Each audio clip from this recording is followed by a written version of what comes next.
So, a pleasant day to all of you, guys. So, welcome na muli sa Advent Broadcast DR, and I am your presenter, Sister Daniela, to present to you guys the messages to young people. Ayan. Messages to Young People, Chapter 50. Ayan, tayo na po ay dadako sa ating sa Chapter 50, entitled Education for Eternity. We know that God wants us to prepare this dito sa mundo. Paano maging handa yung edukasyon para sa pawalang hanggan. So, makikita natin sa ating screen, mga kapatid, na may mga content po tayo. Number 1, the strength and calling of youth. A call to holy living and careful walk. The example of Daniel. The purpose of education. The danger of knowledge without eternal value. Christ, the best teacher, or Christ our teacher, and education that prepares for eternity. So, mga kapatid, dito, atin pong isa-isahin po itong isalaysay upang malaman po natin kung ano po ba yung mga education for eternity. Kasi di ba minsan tayo nag-iisip, ang education is para lang dito sa mundo, pero hindi. We are preparing for education for everlasting. The first is the strength and calling of youth. Tayong lahat tinatawagan, especially the young people, kasi sila yung inihanda ng Panginoon to finish the work while we have time to prepare. So, God calls young people to spiritual strength and victory. We know, mga kapatid, na tinawagan tayo ng Panginoon, hindi ibig sabihin na hinahahayaan niya lang tayo nagagawa sa kanyang gawain. God calls us to work for His kingdom, lalong-lalo na sa mga tao na maibahagian natin sila ng katotohanan. At nananawagan siya sa mga tao, especially the young people, to strengthen their spiritual and makapanagumpay sa ating mga kahinaan. So our key text, or there's a lot of Bible verse here, and 1 John 2 verse 14, it says here, I have written unto you, young men, because you are strong and you have overcome the wicked one. So dito makikita natin na tinatawagan ang lahat ng mga kabataan, magiging babae ka o lalaki, tinatawagan tayo ng Panginoon to do the God's work. How to paano dalhin yung katotohanan sa sanlibutan. Hindi lang ang katotohanan po kasi, mga kapatid, is not just word, but the spirit, which is sa buhay natin, maipakita natin sa buhay natin. That's why in Titus 2 verse 6, young men likewise exhort to be sober-minded. So we need to have a sober-minded. Maging mapagbantay po tayo sa ating mga gawain. Kaya sabi diyan sa Christian book, in view of their high calling, the youth among us should not seek for amusement or live for selfish gratification. So bilang kabataan, ang daming mga tukso, mga kapatid, tayo tinatawagan ng Panginoon bilang sa mataas na calling, high calling, na maghanap tayo sa Panginoon. Hanapin natin siya habang nasusumpungan pa. Pero some of our young people nowadays, mas hinahanap pa yung mga amusement for selfish gratification. Sabi pa dyan, the salvation of souls is to be the motive that inspires them to action. In their God-given strength, they are to rise above every enslaving, debasing habit. So yung kaligtasan ng sangkatauhan na ibinahagi sa atin, kaya kailangan ding maibahagi sa iba para sila din ay makatanggap ng katotohanan at makilala nila yung Panginoon na ating pinaglilingkuran. That's why, ano yung motibo natin sa paggawa na ito? To inspire them to action. Na maipakita natin ito sa gawa. Dahil ito yung ginampanan ng Panginoon sa atin at binigyan niya tayo ng kalakasan to rise above every enslaving, debasing habit. Na lampasan natin yung mga gawain dito sa mundo. Bagkos tayo po ay mas gumawa para sa luluwalhati ng kanyang pangalan at sa pagtatapos ng kanyang gawain. Next is a call to holy living and careful walk. So tinatawagan tayo mga kabataan na magkaroon ng banal na buhay at careful na paggawa. Life is a sacred, mga kapatid. We are walking before God and heavenly beings. So, we are spectacles between heaven and earth, the man and the angels and unto men, mga kapatid. So, ano yung ginagawa natin sa loob ng tahanan, sa labas ng tahanan, sa loob ng iglesia at sa mundo? Nakikita po tayo ng mga tao. Kaya nga, ang buhay natin ay sagrado, lalong-lalo na nagpapagamit tayo sa Panginoon. We need to cultivate the character of Jesus while we have time to prepare, while we have time na to obtain mercy, to obtain grace for us, para tayo ay lumago sa biyaya. Next is the Bible verses here is Ecclesiastes 12 verse 1. Remember now thy Creator in the days of thy youth. So, alalahanin natin. Bilang kabataan, na maraming gusto tayong gawin, marami tayong gustong pangarapin, curious tayo sa mga bagay-bagay na nangyayari sa mundo natin. But, remember now thy Creator, sabi ng Panginoon. Alalahanin natin ang ating may likha sa panahon na tayo ay kabataan. In Proverbs 4:26, ponder the path of thy feet. So lawakin natin yung ating daanan sa ating mga paa. Kung tayo po ba ay gumagawa sa gawain ng Panginoon upang maipakita yung katotohanan at malinaw na maibahagi ng tama ito. Paano natin maihanda ang education for eternity? Dapat dito pa lang sa mundo ay simulan na natin. Sabi sa Christian book, oh, let us live holy for the Lord and show by a well-ordered life and godly conversation that we have been with Jesus and are His meek and lowly followers. We must work while the day lasts, for when the dark night of trouble and anguish comes, it will be too late to work for God. So let us live holy for the Lord. While we have time to prepare, habang meron pang panahon ngayon na while our high priest ay nasa most holy place, we need to have preparation to build the character of Christ for us. Show by a well-ordered life and godly conversation. Marami tayong mga kaibigan na makamundo. Paano natin sila maidadala sa Panginoon? And how to have a godly conversation sa kanila that we have been with Jesus, na nakasama natin ang Panginoon sa ating buhay. And are His meek and lowly followers. Na matuto tayo sa Kanya na maging mapagpakumbaba. We must work while the day lasts. Kailangan tayong gumawa habang meron pang pagkakataon, habang maaga pa, habang may liwanag pa tayong nakikita. Baka darating ang point na mahuli na ang lahat. Huwag nating sasayangin ang panahon when the dark night of trouble and anguish comes. It will be too late to work for God. Nakakalungkot isipin, mga kapatid, kung mahuhuli na ang lahat. Kaya while we have time to prepare, we need to be ready. Number 3, the example of Daniel. So tunghayan po natin ang example ni Daniel. Si Daniel, mga kapatid, is a Hebrews, a model of faithfulness, loyalty, and steadfastness. Sabi sa Daniel 8:1 and 8 and Daniel 6 verse 10, Daniel purposed in his heart that he would not defile himself. Yung layunin ni Daniel, kahit saan man siya pinapunta ng Panginoon, kahit nandun pa siya sa harap ng hari, ay ipinakita niya o pinatunayan niya sa kanyang sarili na hindi madudumihan ang kanyang sarili o ang kanyang puso. Ang ginawa ni Daniel, he prayed faithfully despite danger. Kahit may mga pagsubok sa buhay niya, kahit nabagsakan na siya ng napakabigat na pagsubok, mga kapatid, at buhay niya pa ang nakasalalay dito, tapat siyang nanalangin sa Panginoon. Maging ganun din tayo as a young people. Maging ehemplo natin si Daniel, mga kapatid.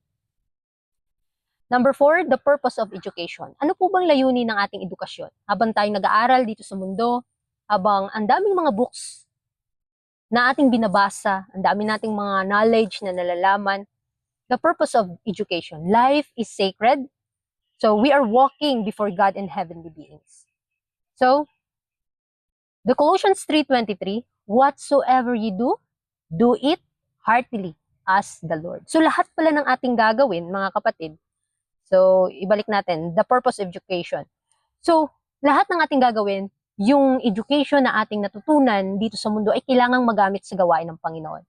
How to improve this in the sight of God? Paano natin ito palaguin para sa kapakanan ng gawain? Sabi dyan, whatsoever you do, ano man yung gagawin natin sa ating pagkain, inumin, sa ating gagawin, do it heartily as the Lord. For as the Lord, mga kapatid, para sa Panginoon tayo gagawa. Kaya nga sabi sa 1 Corinthians 10:31, do all the glory of God. Gawin natin ang lahat ng bagay to His glory, not for ourselves. Kapag diyan nakasanayan sa ating puso't isipan na gumagawa tayo para sa glory ng Panginoon, masasanay po tayo. This is our lifetime habit, mga kapatid. Sanayin natin na lahat natin gagawin. We need to think na nagbibigay ba ito ng kaluwalhatian sa Panginoon? Dahil education without God-centered purpose is empty. Please take note that. Kaya nga sabi sa education, page 14, in a knowledge of God, all true knowledge. Okay, wait.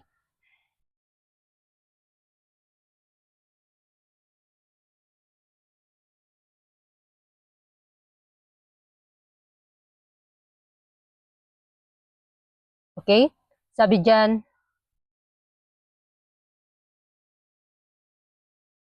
in a knowledge of God, all true knowledge and real development have their source wherever we turn in the physical, the mental, or the spiritual realm. In whatever we behold, apart from the blight of sin. So, this knowledge is revealed whatever line of investigation we pursue with a sincere purpose to arrive at truth, we are brought in touch with the unseen. Mighty intelligence that is working in and through all. Sinasabi dito na yung kaalaman pala ng Diyos ay nagbibigay sa atin o makakatanggap tayo ng buong kaalaman upang ito ma-develop sa atin. Wherever we turn in the physical, the mental, or the spiritual realm, this is the true education. In whatever we behold, ano man yung tinitingnan natin, ano man yung iniisip natin, apart from the blight of sin, this knowledge is revealed. Ano yung nalalaman o ano yung binabasa natin, makikita natin ito. Ano yung nakatatak sa ating isip o ano yung pinapakain natin sa ating isipan, marireveal ito into action. Kaya nga whatever line of investigation, we pursue with a sincere purpose to arrive at truth. We are brought in touch with the unseen, mighty intelligence that is working in and through all. So, kailangan nating i-in-touch yung ating mga gawain sa mga bagay na hindi nakikita, sa mga bagay na hindi man lang maisip natin. Because God wants us to see the unseen sa pamamagitan ng pananampalataya. Dahil ito yung mighty intelligence that is working in through all. The mind of man is brought into communion with the mind of God. The finite with the infinite, the effect of such communion on body and mind and soul is beyond estimate. So, itong chapter review natin, mga kapatid, ng Messages to Young People, napakaganda. Kasi tinuturuan tayo paano mag-isip ng makalangit na pag-iisip. The mind of man is brought into communion with the mind of God. How to do that? How we do that? The finite with the infinite. Alam natin na may hangganan yung ating kaalaman, but God wants us to communion with Him. The effect of such communion on body and mind and soul is beyond estimate. So, ito po yung ninanais ng Panginoon. As a young people, kailangan natin itong pag-aralan. Na ninanais ng Panginoon na ano yung kaalaman mo sa mundong ito, kailangang ma-connect sa makalangit na kaalaman. At nawa, ano man yung naibigay ng mundo sa'yo, dapat piliin mo pa rin ang ano yung binigay ng Diyos sa'yo. Ano yung pinagkaloob ng Panginoon sa'yo, ay magamit mo din para sa ikalalago ng kanyang gawain dito sa mundo. Next, number 5 is the danger of knowledge without eternal value. Ano po ba itong pahamak ng may karunungan ka pero danger. Kung hindi tayo titingin sa mga walang hanggang bagay, ay delikado. Sabi diyan, learning is worthless if it does not lead to eternal life. It's true, mga kapatid. Aanhin mo yung pag-aaral mo, kahit 10 years, 20 years ka pang mag-aral, pero kapag yung pinag-aralan mo ay hindi mo magagamit to obtain the salvation, huwag ka na lang mag-aral. Mas okay pang mag-homeschooling ka na nag-aaral ka for eternity kasi we are preparing for eternity. iniisip natin dito lang sa mundo, pero ang nais ng Panginoon to build His character, because this is the last message of mercy. The character of God will reveal in their people. Kaya nga sabi dyan, Matthew 16:26, what is a man profited if he shall gain the whole world and lose his own soul? Alam natin na ang lahat ng bagay dito sa mundo walang kabuluhan, mga kapatid. So, ano yung magiging resulta? Ano magiging resulta kung marami kang naipundar dito sa mundo at magiging walang silbi lang din ito? At mawawala lang din yung kaluluwa mo. Mga kapatid, nakakalungkot isipin na napakadaming mga nakapagtapos, pero hindi man lang nagamit ang kanilang napag-aralan to build the character of God sa ating buhay. Mga kapatid, let's pray for us. Let's pray sa atin individually. How to obtain the character of God. How to obtain the mercy of Christ. Kasi lahat ng bagay nito, sabi sa Ecclesiastes 1:14, all is vanity. Walang silbi o walang kabuluhan. Kaya nga sabi dyan, earthly success without salvation is loss.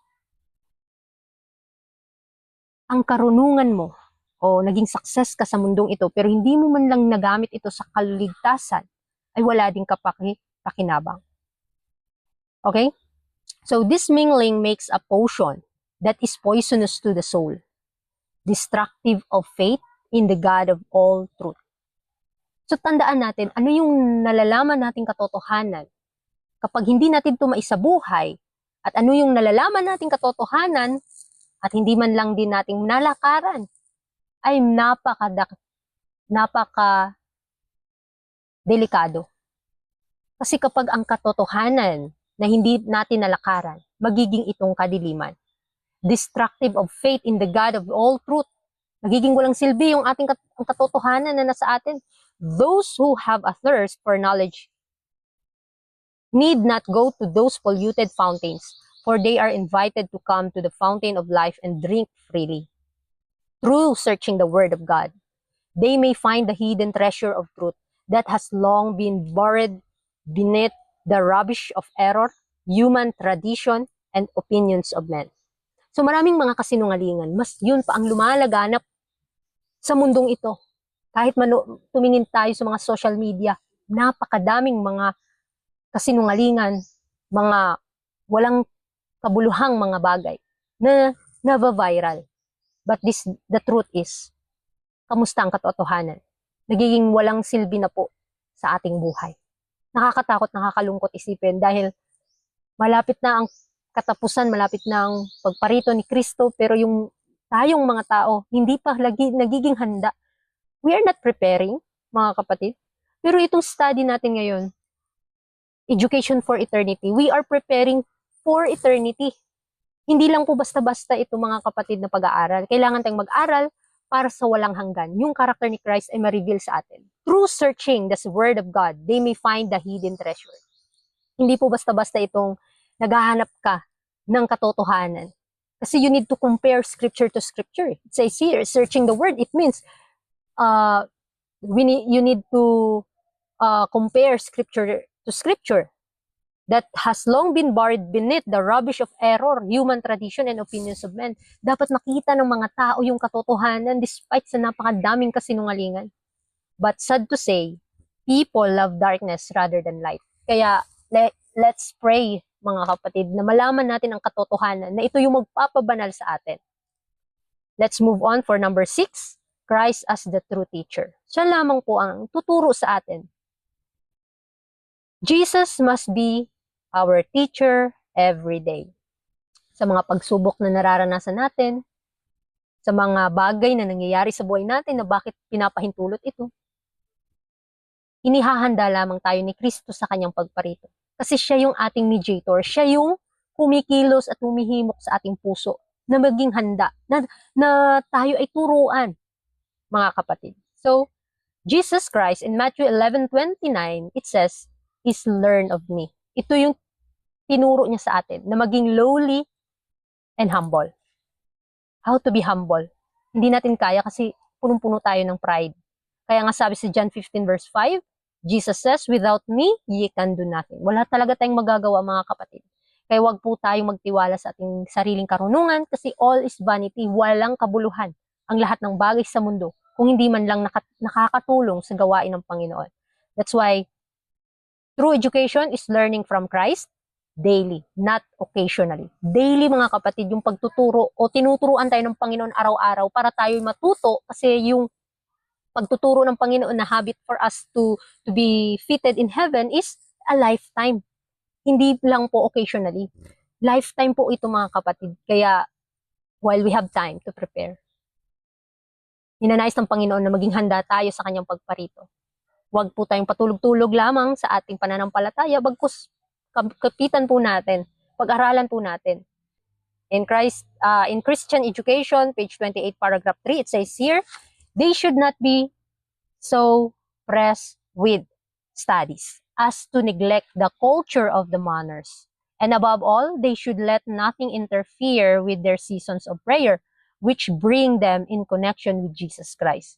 The best teacher the world has ever known, in no case should they deprive themselves of religious privileges. So now, mga kapatid, while you are watching sa ating videos today, huwag po nating igugol ang ating mga sarili sa pag-aaral lamang ng ating mga pansariling pag-aaral.